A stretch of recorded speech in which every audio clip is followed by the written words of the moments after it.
नमस्कार साथियों, SP classes Hindi में आपका बहुत बहुत हार्दिक स्वागत है। आप सभी बहुत अच्छी तरीके से पढ़ाई कर रहे होंगे, इसी उम्मीद के साथ में आज यह वीडियो लेकर आया हूं। और दोस्तों, आज के इस महत्वपूर्ण बिंदु में अपन पढ़ने जा रहे हैं साइमन कमीशन और नेहरू रिपोर्ट के बारे में, लाहौर अधिवेशन के बारे में पढ़ेंगे, सामुदायिक पंचाट क्या था उसके बारे में पढ़ेंगे, पूना पैक्ट के बारे में पढ़ेंगे। इस प्रकार के महत्वपूर्ण बिंदुओं पर आज अपन चर्चा करने वाले हैं। तो दोस्तों, अगर आपने अभी तक हमारे चैनल को सब्सक्राइब नहीं किया है तो कर लीजिएगा और अपने दोस्तों में इसे शेयर भी कर दो, ताकि ज़्यादा से ज़्यादा लोगों तक यह वीडियो पहुंच सके और सबको इसका लाभ मिल सके। तो दोस्तों, चलो आज की क्लास अपन शुरू करते हैं। साइमन कमीशन 1927, सबसे महत्वपूर्ण बिंदु। पहला ही प्रश्न, साइमन कमीशन कब आया? 1927 में आया। इस कमीशन में कुल कितने सदस्य थे? तो 7 सदस्य थे। परंतु हुआ क्या कि साइमन कमीशन में जो भी 7 सदस्य रखे गए थे वे सभी क्या थे? अंग्रेज थे। इसका प्रमुख उद्देश्य 1919 के अधिनियम की जांच करना था तथा शासन का नया प्रारूप तैयार करना था।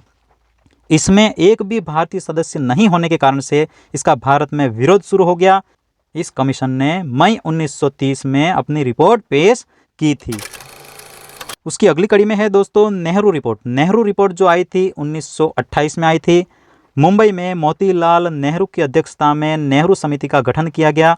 इस रिपोर्ट के अंतर्गत भारत के संविधान की रूपरेखा को प्रस्तुत किया गया तथा इसमें भारत के औपनिवेशिक शासन का प्रावधान किया गया था। दोस्तों, आपको यहाँ पर जैसे मैंने अब तक जितने भी पॉलिटिकल साइंस की या फिर अपन कहें कि राजनीतिक इतिहास की जो भी क्लासें दी हैं, उनको मैंने नित्य मतलब कि क्रमबद्ध तरीके से बताने का प्रयास किया है। तो उसको आप अपने रजिस्टर में नोट कर लें और उसको याद कर लें। तो यह आपकी सभी परीक्षाओं में, चाहे किसी भी प्रकार की परीक्षाओं की तैयारी कर रहे हैं आप, तो आपके लिए यह रामबाण साबित होने वाली है। उसकी अगली कड़ी में है दोस्तों लाहौर अधिवेशन। लाहौर अधिवेशन कब आया? 1929 में आया।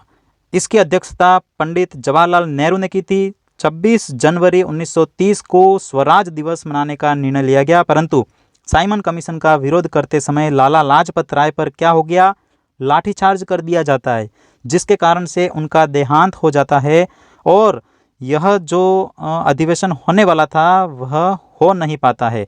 हो नहीं पाता है मतलब क्या कि भाई जो स्वराज दिवस मनाने वाली योजना थी 26 जनवरी 1930 को, वह कामयाब इतनी हो नहीं पाती है। तो क्या है कि भाई लाला लाजपत राय पर लाठीचार्ज कर दिया जाता है, जिसके कारण से उनका देहांत हो गया था और यह स्वराज दिवस मनाया नहीं गया था। एक बात और दोस्तों मैं आपको बता दूं कि हमारा जो भारत का संविधान लागू किया गया, तो उस तारीख से संबंधी उसको जोड़ा गया, क्योंकि 26 जनवरी के दिन ही यह प्रस्ताव रखा गया था कि पहला स्वराज दिवस मनाएंगे, लेकिन यह किसी कारणवश नहीं हो पाया। तो फिर बाद में सोचा गया कि इस तारीख को यादगार कैसे बनाया जाए, तो उसी उपलक्ष्य में 26 जनवरी के दिन हमारे देश का संविधान लागू किया गया और 26 जनवरी को हम गणतंत्र दिवस के रूप में मनाते हैं। तो एक स्वतंत्र दिवस और एक हमारा गणतंत्र दिवस। 26 जनवरी क्यों सेलेक्ट की गई वो आपको मैंने यहाँ पर बता दिया। उसके बाद आगे है दोस्तों सामुदायिक पंचाट 1932। सामुदायिक पंचाट 1932, जिसको सांप्रदायिक पंचाट के नाम से भी जानते हैं, और यह रैमजे मैकडोनाल्ड के समय में आया था। मुसलमानों के अलावा इसमें क्या किया गया कि मुसलमान के अलावा भीमराव अंबेडकर की मांग पर पिछड़ी तथा दलित जातियों को हिंदुओं से अलग करने के प्रयास में उन्हें पृथक निर्वाचन की सुविधा प्रदान की गई। पहले पृथक निर्वाचन की सुविधा किनको थी? मुसलमानों को। और उसके बाद में यहाँ पर आपको मैंने पहले दूसरी क्लासों में भी बताया था कि अंग्रेजों की नीति क्या रही हमेशा कि फूट डालो और राज करो। तो यहाँ पर भी फूट डालने का प्रयास किया गया। उस समय उन्होंने क्या किया कि भाई हिंदुओं से अलग बताने का प्रयास इन दलित जातियों को किया गया और इनके लिए पृथक निर्वाचन की सुविधा प्रदान की गई। कौन से अधिनियम के तहत, कौन से नियम के तहत? तो सामुदायिक पंचाट 1932 के तहत यहाँ पर सांप्रदायिक पंचाट का प्रबंध किया इसमें, और फूट डालो और राज करो वाली नीति आगे बढ़ाने का प्रयास किया गया था। पूना पैक्ट 1932, जिसे पूना समझौता भी कहते हैं, किन किन के मध्य हुआ, कब हुआ? 1932 में हुआ तथा भीमराव अंबेडकर तथा गांधी जी के मध्य हुआ।